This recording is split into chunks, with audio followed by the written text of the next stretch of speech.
I'll second that motion.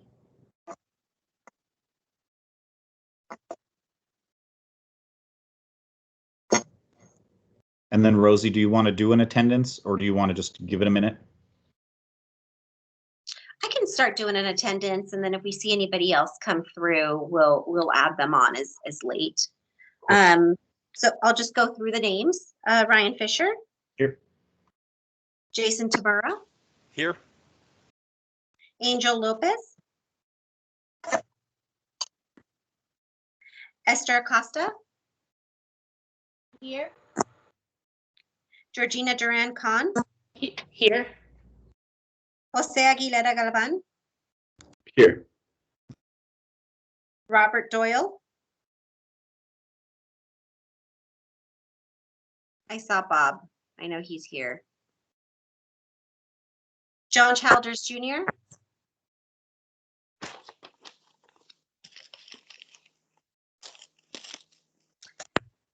Tim Seifert. Here. Patricia Solorio. Yes, here. I know she's here. Oh, there you are. I know you're here. Rosalie Marquez Here. and Ivan Teniente. So the only three people I have missing at this time is Angel Lopez, John Childers Jr., and Ivan Teniente.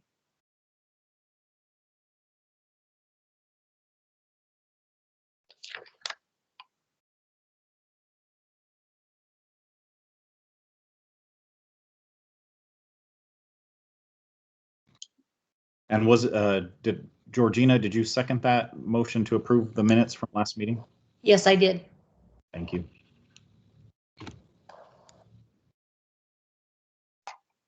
So everybody in favor of the minute approval? Aye. Yes. Aye. Yes. Aye. I'll recuse. I wasn't in attendance. Oh, you know what, Rosie, that's a good point. I don't think I was either. I'm gonna recuse or abstain. Okay, sounds good, Tim. Thank you.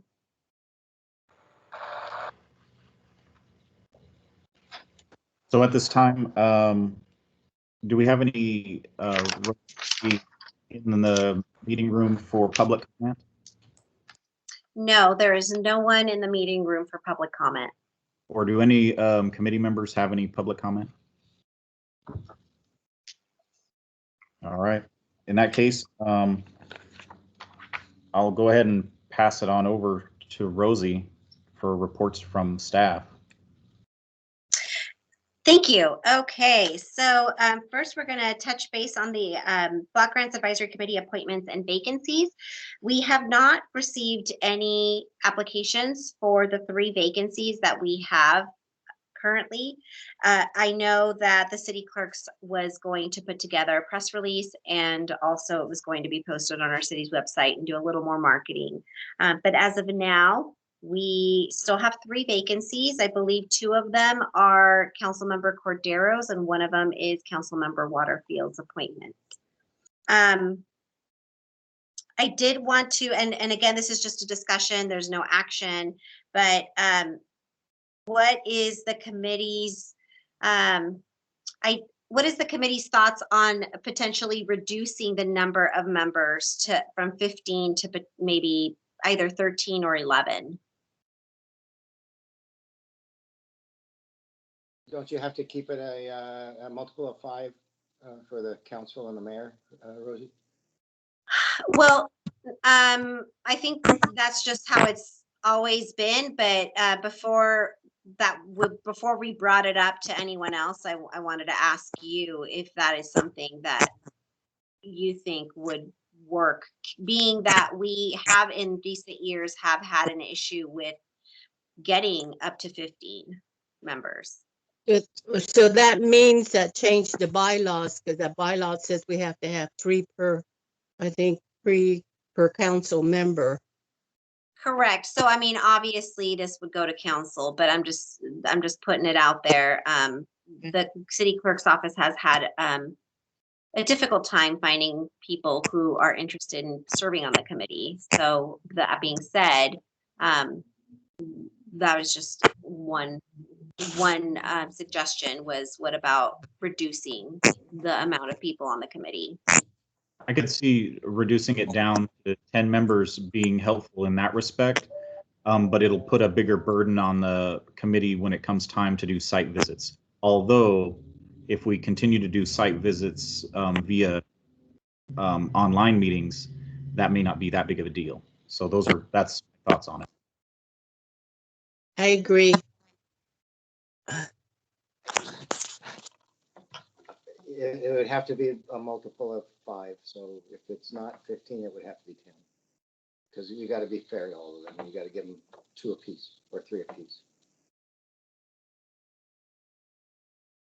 If Okay, we thank go you. down to Oh, 10,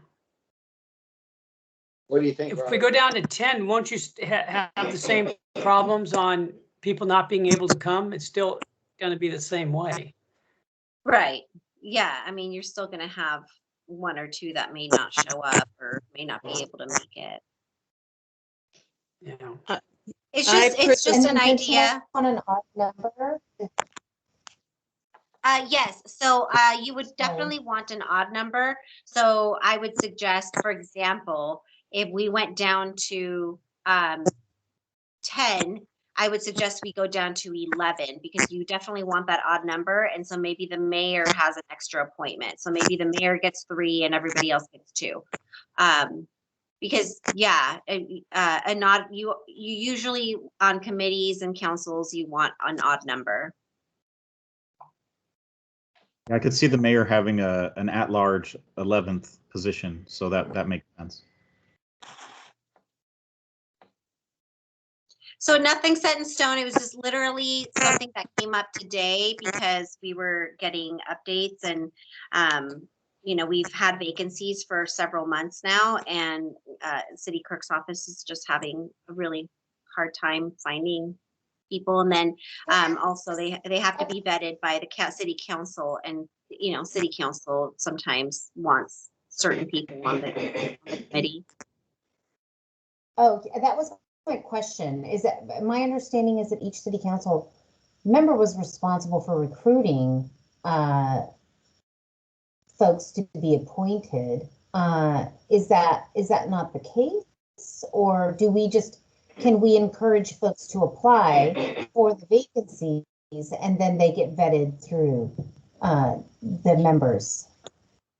You can definitely encourage people to apply, but it is up to the council member who's going to appoint them to, you know, pass them along. So, but anybody can apply.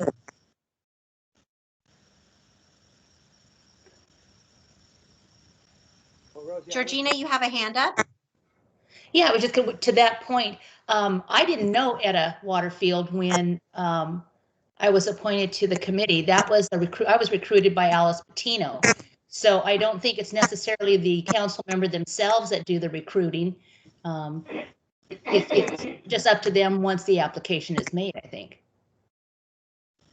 It's a little bit of both. We've seen it both ways. We've seen a council member appoint somebody who submitted an application, and then we've also seen council members suggest that somebody apply. So we've seen it both ways. And either way is fine.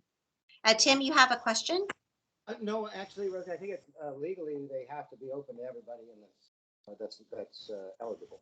I don't think you can have a requirement that it has to be from a council. So just I'm along the belief that anyone can apply to any position that's open to the city, but in this case, it is up to the council member, like you said, to go ahead and vet them, appoint them, and make them their appointee. But we need more. Fine, you're right. Does anybody else have any other questions about it? No? Okay. Thank you for that feedback. It's something I was going to bring up also with our city manager, and I wanted to get your feedback first before we mentioned it to him. But I agree that the biggest issue is going to be during the site visits. Unless we continue to do the site visits virtually, then that might make it a little easier. right, we can go on to update on existing capital and public service activities. And Alicia is going to take you through this one. Okay, let me just pull up the screen here.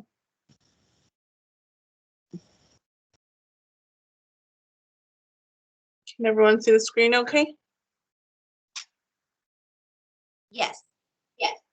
Okay, so we have Chapel Plaza. The site has been fenced and they started demolishing the trees at the site. Rec and Parks is hopeful to have the permit either this week or next. So once they receive that, the project can go out to bid, and we plan on also doing a pre-construction meeting hopefully next week.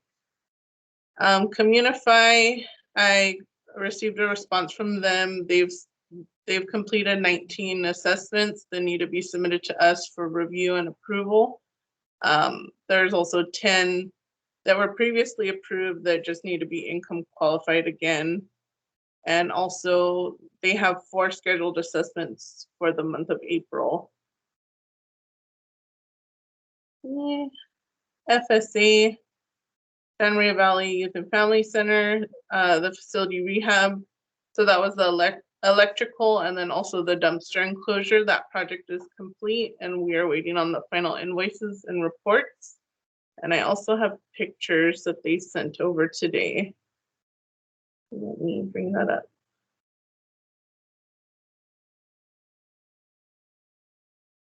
So here's the before.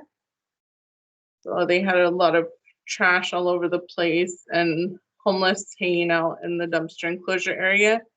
And then this is the after. And then the backside also has a door that's shut. So there's that. And then, oops. People Self-Help Housing, Learning Center Rehab. Today they had their reopening. So Jason, Tamara, and I both got to see the finished project and it looks great. I'll show you some pictures in just a bit, but the project is complete and we're just waiting on their final reports to be submitted. Let me bring that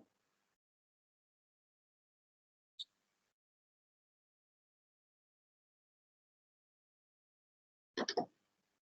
So to the left is just one of their small classroom areas, their kitchen.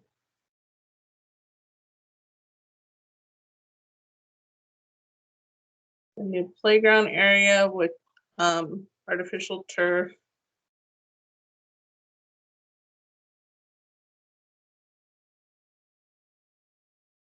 And this is the inside of the classroom. They had a few students there as well.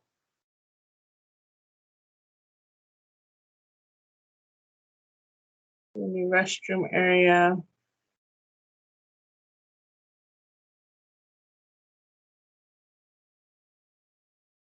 And then just a view from outside of the classroom.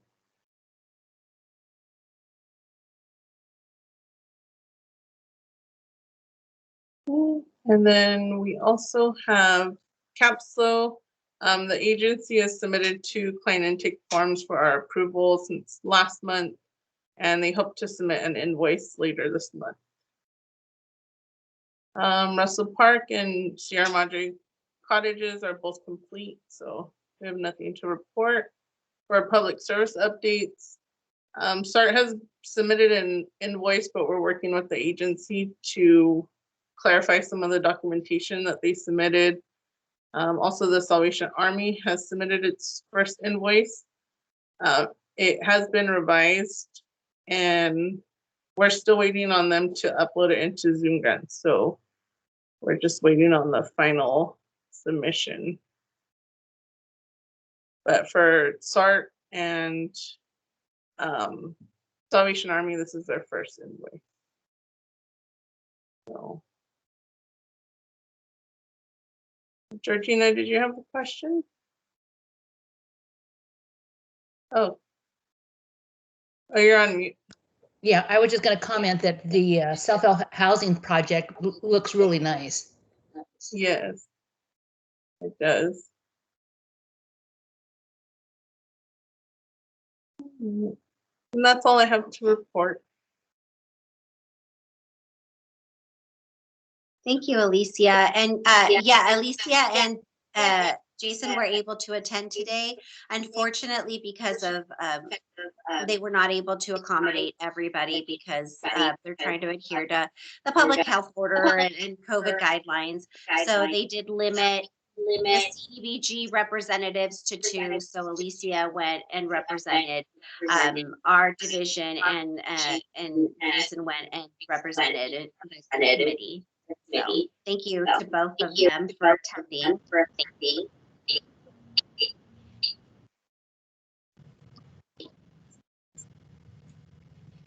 Tim, did you have something?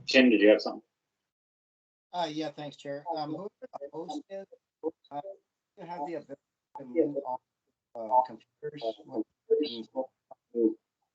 I'm getting a lot of feedback, and it's usually from somebody else's computer picking it up and then resending it. So I think there's a way that the host can mute all of us, and then we can raise our hands and unmute as we need to. But otherwise, it was I barely heard what you just said. So just a thought. Thank you. Thanks, Tim. Georgina, did you have something else? No, my hand shouldn't have been up. Is it showing up?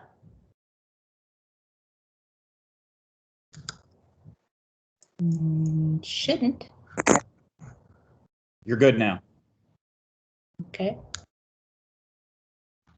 And thanks for going to that meeting, Jason, on behalf of the committee. I appreciate that. No problem. It was really nice, and it was good to see. I mean, the mayor was there, and so was Luke Ontiveros, because they're partnering up with the school district to help the students there with materials and facilities. So it was a good opening ceremonies they held.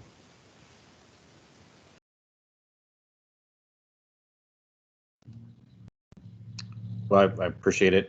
So then on to Rosie or Alicia, did we want to move on to CBG process for 2022?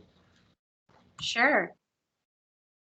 So, just briefly, Cdbgcv funding in response to COVID-19. We're still tracking along with that Cdbg funding. That Cdbg funding still being used for public improvements.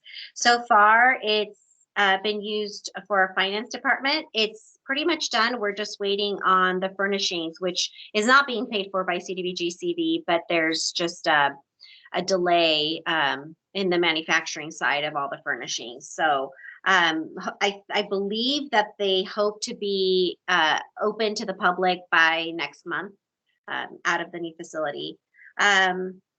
Also, the library and fire admin did benefit a little bit from our Cdbgcv funding for just the germ shields and touchless doors. So that is being put to good use. Our emergency rent assistance, we have put a hold on that, and I believe I shared that with you at the last meeting, and that is because the County of Santa Barbara is offering an emergency rent assistance program for Santa Maria residents. That is still going strong. They're still moving forward. They're doing rent and utilities. And at last I checked with them, they are working with local organizations to try and get more participation out of the North County area, particularly with the Spanish-speaking community. Thank you, Alicia, so much for putting that up. So if you know of anyone who needs emergency rent assistance, who's been financially affected with COVID-19, either or with COVID-19 or has been financially affected because of COVID-19, they may qualify for this program and the assistance that the county is offering.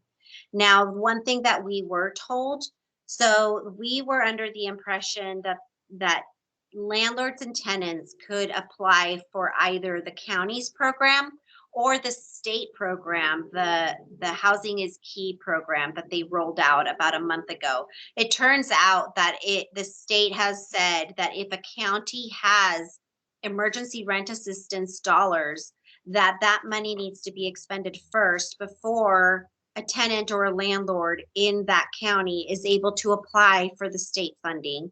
So that being said, this is right now the only game in town is the County of Santa Barbara's rental and utility assistance program. Does anybody have any questions on that?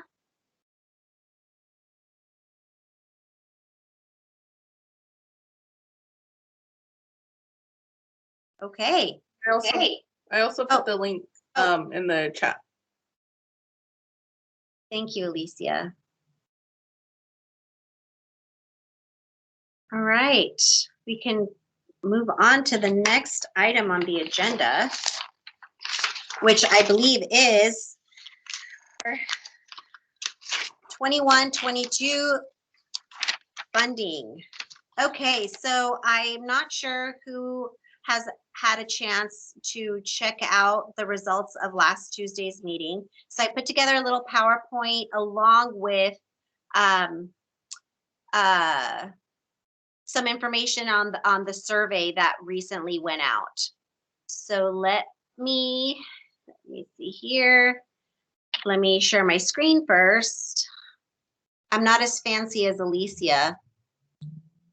Here we go. Can you all see my screen?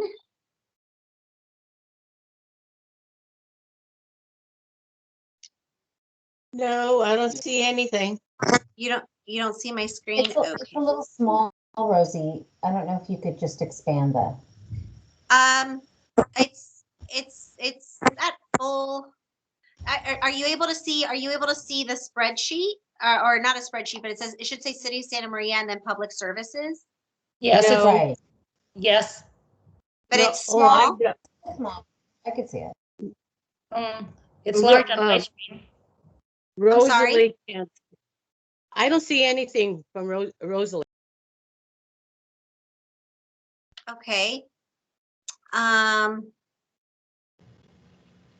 This is the same, basically, as the spreadsheet that you sent us in Excel in the email for this meeting. So everybody should have Right. access to it in an Excel format. It just, let me see if I can share it in another way. Jason, did you have something while we're doing that? Yeah, sorry. Alicia said she posted a link in the chat, but if we're marked as guests, we don't have access to that chat page. Oh, I can also email it to you. That would be fine. Thank you. Okay. Are you able to see it now?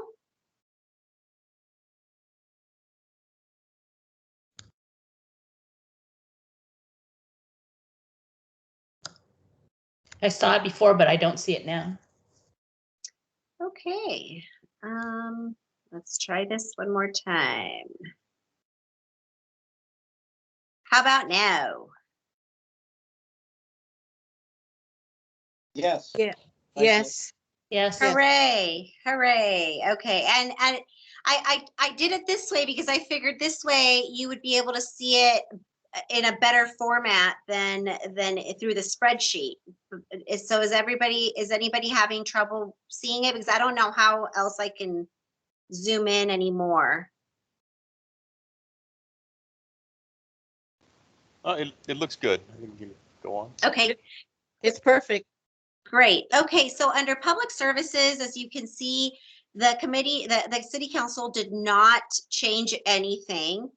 They did not reallocate any of the funding that had already been recommended for funding by you all, and they actually they praised the committee a lot for everything that the committee has done thus far, and they acknowledged how difficult this process is, and actually they themselves felt like this year for whatever reason was even tougher. So they definitely said that several times. They expressed how grateful they are for the committee and everything that the committee does in order to make sure that that whoever gets the funding has been vetted and all the research and information has been provided.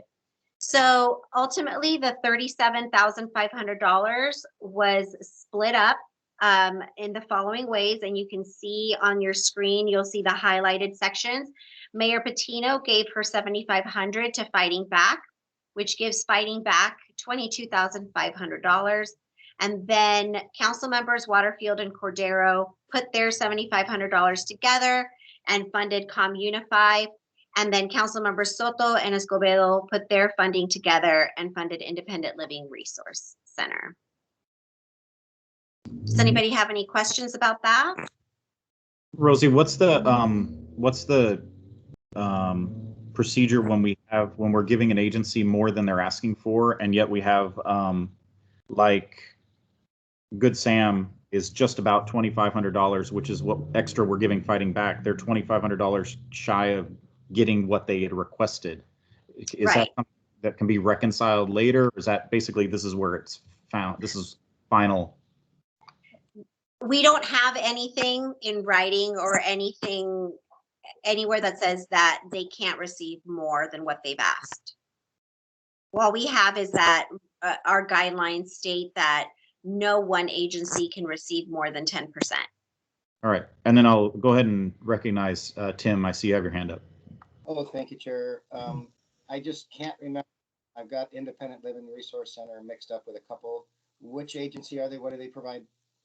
Independent Living Resource Center provides services for people with special needs, whether that is hearing impaired. Okay, gotcha. I'm sorry? Yep, I got you. Okay. All right. All right. Perfect. I have a question. I'm sorry, I can't find my little hand to raise my hand with. So may I ask a question? Go ahead. Yeah, please. I have a question in regards to conflict of interest. The mayor is on the board of Fighting Back Santa Maria Valley. I'm wondering if that is not a conflict for her to then allocate dollars, since she's on that. It was just strange, and I know it's happened in the past, but I guess I'm learning a little bit more, and it feels like a conflict of interest. And has that ever been brought up? It's a question. Okay, so I can share with you what we have been told by the city attorney's office. As long as they are not receiving any monetary compensation from the agency, they are still allowed to vote on behalf of. They are still allowed to place their vote. They just have to disclose that they are a member of that organization. I mean, even though she's not paid, she has fiduciary responsibility for the organization. The board members are fiscally responsible for organizations. I'm just for our grant making. Anyone on a board or staff is not allowed to weigh in, and I think it's a conflict of interest. I'd love to see if our city attorney could weigh in. I don't know, has our new city attorney looked in on this? Because I know that there's been a change in the last year. We can definitely revisit this with our city attorney, and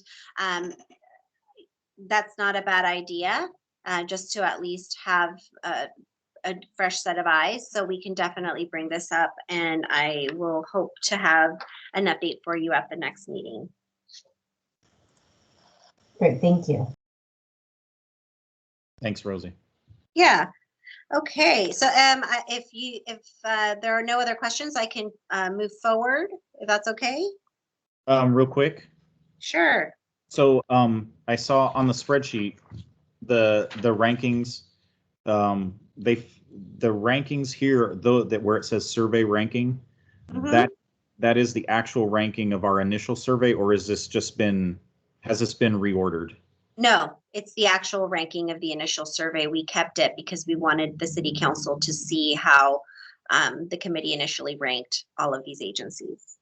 So effectively, everything got funded exactly the way basically the committee voted on the initial SurveyMonkey survey. Yeah, pretty much. So yes, except for number 9, which is SART. And then, yeah, 16, 17, 18, and 19. Thank you. I just wanted Yeah. that because, you know, it's good to kind of test the efficacy of the survey, but also I think one of the things I think we lose, I think one of the issues that seems to get, for me, to get clouded in deliberations is that some of these organizations, while they do fantastic work, they haven't really performed as far as reporting on your end. And I think that's what I based my survey on. And so when we got into deliberations, some of the agencies who perhaps weren't performing, weren't reporting correctly, they got bumped up higher than probably I would have liked. But I think that it's hard to bring that up in final deliberations because then you look like you're throwing an agency under the bus. Right. That's why I wanted to go with the SurveyMonkey to begin with, so no one's having to do that. That being said, it looks like it fairly well washed out at the final results with City Council's kind of signing off on that. So that's all. Yes, and thank you for bringing that up, because one thing that I think, and this is something else I'm going to bring up to our city manager about just debriefing about this, what we did last week, is we don't necessarily go into the nitty-gritty with the city council about each agency and why they may not have been recommended for funding. We usually just generalize and say, you know, which is not it. Really the overall message is there's just not enough funding to go around. 9 out of 10 times that's what it is. But on occasion you do have one agency that maybe is just not at that point right now that should be receiving funding. And we sometimes avoid saying that publicly, especially at a city council meeting, because we don't want to throw anybody under the bus. We're not trying to make anybody look bad. Just because they can't manage CDBG doesn't mean it's not a good agency, doesn't mean they're not providing a great service.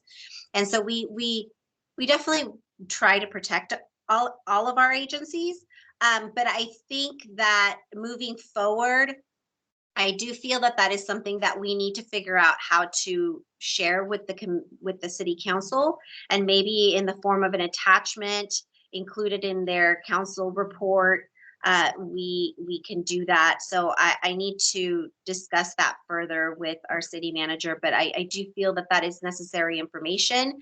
Even though we do have council members that attend our deliberations, by the time we get to this point, it does appear that maybe they have forgotten or not remembered that certain things had come up or certain concerns had been brought up. So I think that's something that on our end we probably need to do a better job of, is making it a little clear to the city council why certain agencies didn't get recommended for funding. Yeah, thanks. And then am I correct? Because the audio was kind of hazy in that part of the council meeting, but was the mayor asking if there were any block grant advisory committee members present in chambers right before we got into the deliberations? Do you recall that? No, I don't recall that. Because I remember seeing, I think the city attorney had said that, well, he told them to stay away, and I'm not sure if he was referring to us or anything, because I wanted to be there, but I wasn't sure if it was going to be a, you know, in what capacity we could even be there. Oh, yes. Yeah, somebody said that somebody showed up from the committee, and yeah, but I wasn't sure. Nobody said anything about who it was, but if somebody showed up, I'm sorry you got turned away, but thank you. Yeah, that was my point. I wanted to thank whoever tried to go in, and then also thank the city attorney or whoever that was for saying, you know, that he sent us away so we didn't not embarrass us in front of the mayor like that, because that's what I felt like she was asking. Oh, okay, okay. So I'm gonna keep going, but if you guys have any questions, let me know. So under CDBG Capital, I know that the committee did not participate in the allocation this year, but this is what it looks like. All of the agencies that were recommended for funding by City Council received their allocation. ADA, pedestrian safety and accessibility, did receive slightly more, and that's because at the October City Council meeting, it was expressed that if there was any additional funding for capital, that it go to that project. So that's what we did. And then also we did throw in an extra $5,000 for TBRA administration, because we are setting aside $150,000 in the upcoming year for security deposit assistance through our home program. So since we are going to have more funding, that means we're going to have more administrative work, and so we requested that we get an additional $5,000 for that. Okay, so if there are no questions, does anybody have any other questions about the allocations before I proceed to a brief summary on the online community needs assessment survey? Yeah, real quick. Sure. Do you know offhand how many agency representatives spoke at the council member meeting, like kind of lobbying? I think that many. I felt like it wasn't that many, but maybe we had somebody from FSA. We had 5 people from Independent Living Resource. We had a person from ComUnify, a representative from the Salvation Army who called, a board member, basically just saying that they were sorry that they didn't apply, but they're in agreement with the allocation recommendations. And then some representative from Good Samaritan. Alicia, can you think of anybody else? Edwin Weaver did also, didn't he? Oh, yes. Fighting Back. Yes. Thank you. Yes. Okay. Thank you. I just wanted to see, because I know that one of the issues that had been brought up in the past was because the council members have their allocation, kind of the lobbying effort that goes on after the fact, post deliberation lobbying effort that goes towards council members, and how that's kind of panning out currently. It worked out for Independent Living. They had 5 people plus a couple of written comments, and they got allocations. So that's all I got. okay. All right. So the online community needs assessment survey. So the reason we decided to go ahead and do it in the middle of March is because that's marked a year that we've been in the midst of a pandemic. So really, we wanted to see if there's been any changes since we had our needs assessment in August. And then also we felt like it would be a good time to capture some numbers. So then when we do another needs assessment this August, we have data, quantitative data, that we can start using to compare and maybe start looking at trends, start seeing if there's been any changes, and just try and get just as much information as possible and a snapshot in time of what life is looking like right now and what the needs are at right now. So the survey was available electronically from March 3rd through March 24th. It was in Spanish and in English. We did compare information from the 2019 survey with the 2021 survey just to see if anything's changed in the last couple of years. The goal, as I explained, is to see how the needs have changed since the pandemic hit.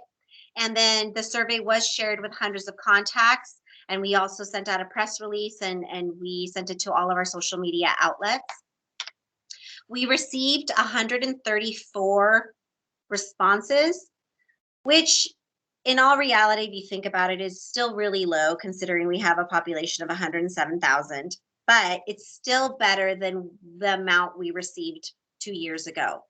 So most of them were personal opinions. Only about 10% came from somebody in an organization. We also did a focus group on March 16th, and that focus group just helped us get some more information from service providers who are working with the public. And that information that they shared was not much different than what's been shared in previous needs assessment workshops, including the one from last year that we conducted in August. We did ask a few additional questions that we obviously didn't ask in 2019, and that was COVID related. We asked if they've received assistance because of the pandemic and also how the pandemic has affected them. And we just wanted this information because it gave us a better idea of who we were hearing from. So it turns out that 20% of the people who responded to this survey have received some sort of assistance, and that could be in the form of rent assistance, mortgage assistance, a business grant, any subsidies that might help them because of the pandemic, which if you look at the lower graph is in line with people who have had trouble paying their rent and hours being reduced due to COVID. So it does seem like there is I don't want to say correlate, but there is similarities between the people who are receiving assistance and who are being affected by COVID. The majority of the people that took the survey, well, I shouldn't say the majority, over a third of the people that took the survey have kids in virtual learning, and that was the highest impact that the pandemic has had on people who responded to the survey. So the needs haven't changed much between 2019 and 2021, at least not the top 5. 3 out of the top 5 needs are still the top 5 needs. Seniors, it increased slightly, and critical need did drop. Now, I should say, and this is something that we are going to change in our survey, we did not ask anything about food or medicine, and because those are considered automatic high priority critical needs. But it still is and it's not something that we noticed before that we didn't have in the survey. So from now on, that is something that we do need to include in the survey, is information about food and medicine. Not because we expect it to be anything lower than a high priority, but it's still good to have that data that goes with that information. So amongst the categories, so each category, so for example, at-risk youth, you would have, your fighting backs. Senior elderly, you would have your COM Unify, your Meals on Wheels, your Community Partners in Caring. So each category groups a certain amount of questions in the survey, and then also the agencies that serve those areas. But within the questions, there were 6 that really showed a drastic difference between 2019 and 2021. So when we asked people if there was a need for rent assistance for tenants, that in 2019 was ranked a medium priority. But in 2021, it was ranked a high priority. It actually went up over 20%.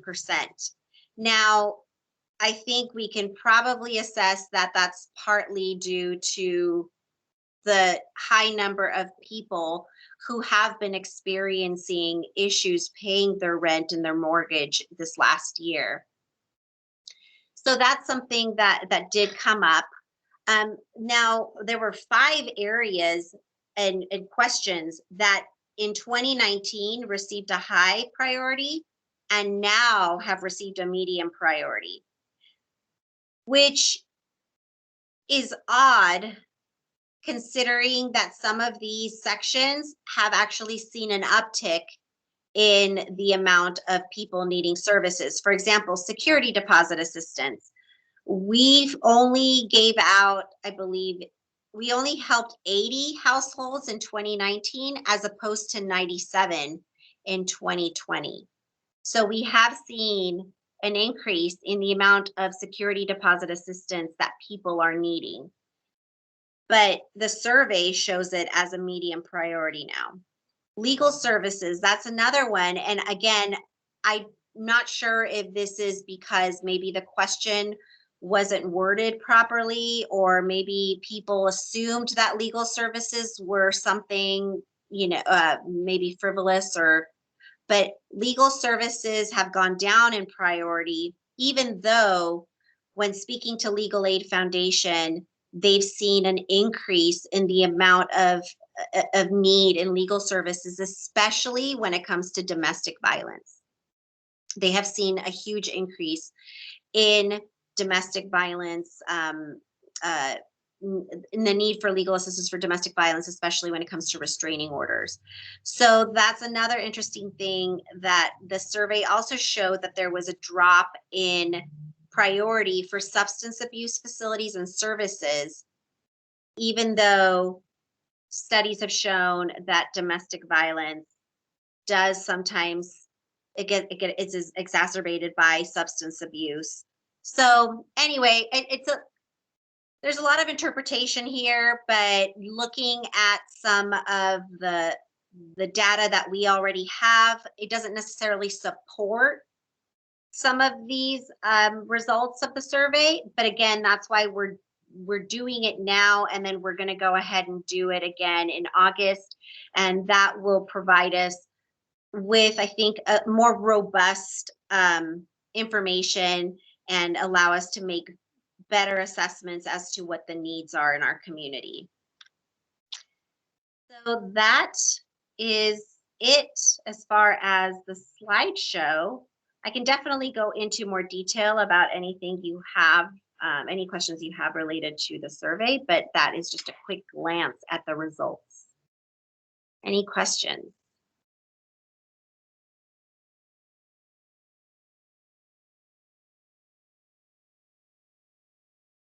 I put everyone to sleep. I'm sorry. No questions. You did a good job. Oh, that's a good job, Rosie. I didn't know there was a slideshow though. I didn't see the slideshow. Did I do that whole presentation without a slideshow, you guys?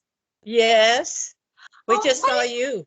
Why didn't anybody stop me?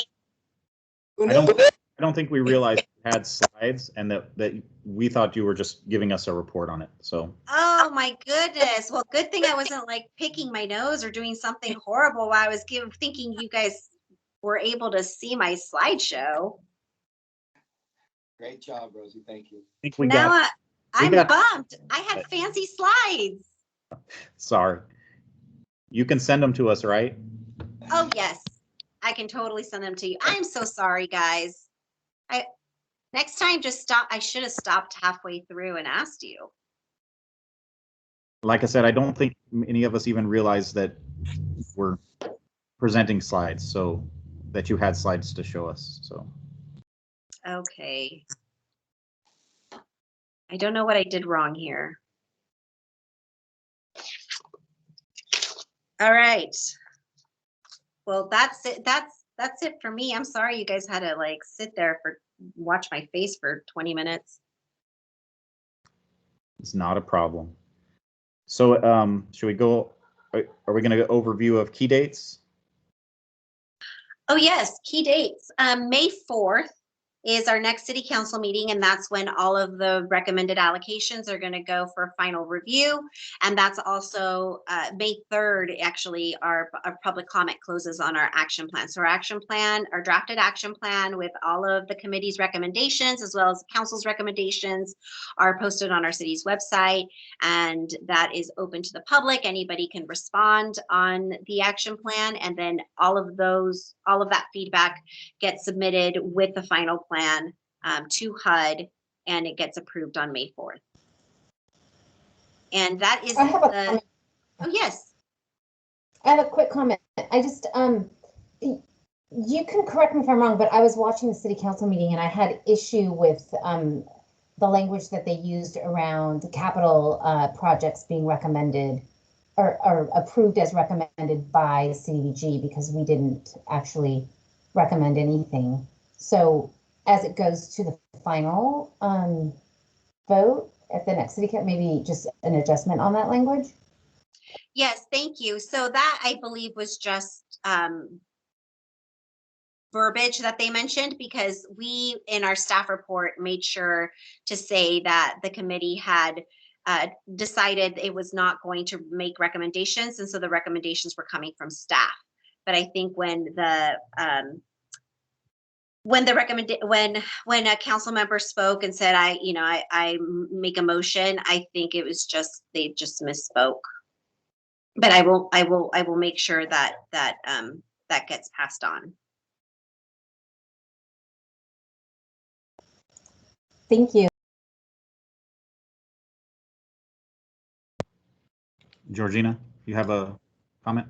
I just had a quick question on that same, what was the city council's reaction to us not wanting to be involved in the capital project allocation recommendations? I was prepared for that. They didn't react. They just kept going. I don't know if our city manager had a discussion with them ahead of time, but it was all over our council agenda report that it was staff's recommendation. So they didn't mention it at all at the council meeting. And Tim, you have a question? Yes, thank you. It was the city manager's recommendation that we back out of the capital. So I'm sure everyone knew exactly what was going on. Yeah, it wasn't up to us. It was up to him. So I'm sure they all knew. You think they're going to want to continue that way next year? They said No. We'll see. No, I've checked. Yeah. Thank you, Tim. Yes, we have checked. This was just an isolated incident based on just COVID mainly, just COVID related reactions and actions. So, but I have been told by our city manager that that was just a one-time deal, and we're going back to the way we've always done it. I am, can't make any promises, but I am going to bring it up tomorrow at our quarterly meeting, that we maybe look at going back to the way we used to do it without maybe giving the allocation portion to city council, and see how that goes.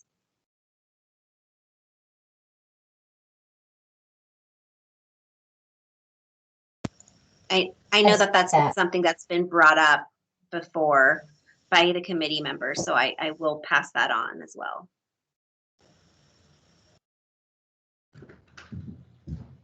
Patricia, do you have something? No, just that I support that, Rosie. Thank you.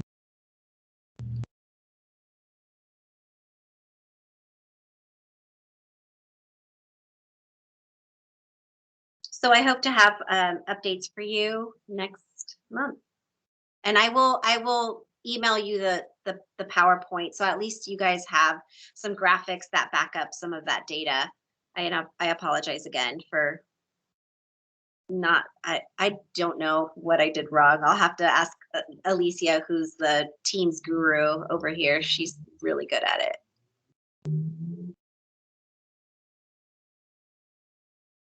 Alicia even knows how to do her background. She's so good. She's really good with Teams. So, yeah. And then, so now, should we ask if there are any report from committee members? You didn't have anything else, right, Rosie? Okay. At this time, if there are any reports from committee members, Georgina, your hand is still up, but if it's just up there because it's up there, that's fine. Thank you. But if anybody has anything, and then if not, I'll move on to proposed agenda items for next meeting.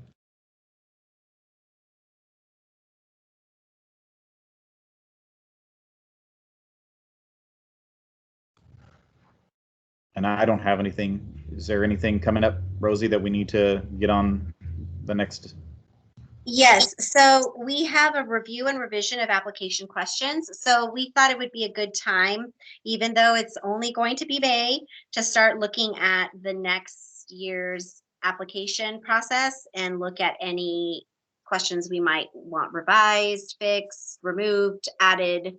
We're always looking for ways to improve the application process. So that is on the agenda, as well as I hope to have reports back on conflicts of interest, on what the thoughts are on potentially reducing the number of committee members, and also potential of going back to just having the committee make a full public service recommendation. Thank you. And then if there's nothing else, nobody has anything else, I'm going to adjourn the meeting at 6:26. Oh, just that, please get your folks in to get vaccinated. Allen Hancock College has walk-ins available. If you're having trouble, I mean, I'm not for you all. I mean, for you all too, but please spread the word. There's just, North County is lagging in folks getting vaccinated, and there's availability, and I would encourage you to encourage everyone to do that. Thank you. Yeah. That's Thank you, okay. I'll let Yeah, no, thank you, Patricia. I'm glad you brought that up. So yeah, I was at Hancock yesterday because we helped volunteer. They were in need of Spanish speakers, so my husband and I went for a bit to help. And they were just taking people who did not have an appointment. They were registering them and getting them vaccinated, which was really great. And they were just very, very welcoming of anybody stopping by and getting a vaccine. So if you know of anyone that needs one, definitely go there. They're more than happy to get you in if at all possible, like Patricia said. All